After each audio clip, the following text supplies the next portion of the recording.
বর্ধমানের video TMC নেতা নেত্রীকে প্রণাম করছে, অফিসের মধ্যেই আইবুড়ো ভাতের আয়োজন করেছে। এটা নোংরা, এটা নক্কারজনক। কিন্তু দুঃখের কথা জানেন, আজকে হয়তো টিভিতে এসছে, নিউজে এসছে, আমরা এমন এমন দেখি পশ্চিমবঙ্গে যে সরকারি কর্মচারীদের একটা অংশ শুধু প্রণাম নয়, প্রণাম তো তাও ভালো, এমনভাবে চামচাগিরি করে তৃণমূল পার্টির নেতা কর্মীদের, তাদের ঘাড়ে হাত দিয়ে তারা সিগারেট খায়।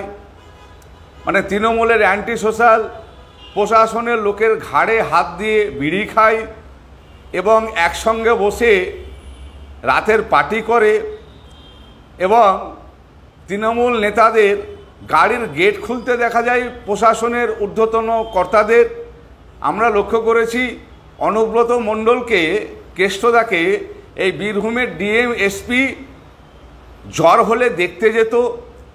আবার অনেক প্রশাসনের এবং সরকারি কর্মচারীদেরকে লক্ষ্য করেছি কাটমাইটা ঠিকঠাক যেন নিজের বাড়িতে নিয়ে যেতে পারে এবং টিএমসির নেতারা যেন তার উপরে খুশি থাকতে পারে, তার জন্য অনেক নোংরা নোংরা কাজ করতে আমরা দেখেছি।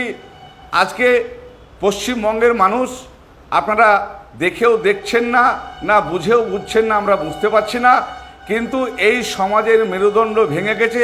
প্রশাসনের কাজ, সরকারি কর্মচারীদের কাজ অন্য কিছু এবং তৃণমূল পার্টির নেতাদের বা যে কোনো পার্টির নেতাদের কাজ অন্য কিছু। কিন্তু আজকে প্রশাসনের এবং সরকারি কর্মচারীদের একটা অংশ শুধুমাত্র তৃণমূলের চামচাগিরি করে দিনের পর দিন একটা জায়গায় থেকে গিয়েছে, দিনের পর দিন সমাজের উপরে অত্যাচার করে চলেছে, দিনের পর দিন মানুষের উপরে ছড়ি ঘোরাতে অত্যাচার করছে এবং সরকারি কর্মচারীদের একাংশ ভাবে যে পশ্চিমবঙ্গের মানুষ মনে হয় তৃণমূলের টাকায় এবং তৃণমূলের বদান্যতায় তৃণমূলের অন্ন দেবতা সেজে আছে, তাই মানুষের উপরে তৃণমূল পার্টির এই নেতাদের এই সমস্ত ভূমিকার ফলে আজকে মানুষের এই দুর্দশা মানুষ কবে বুঝবে বুঝতে পারছি না।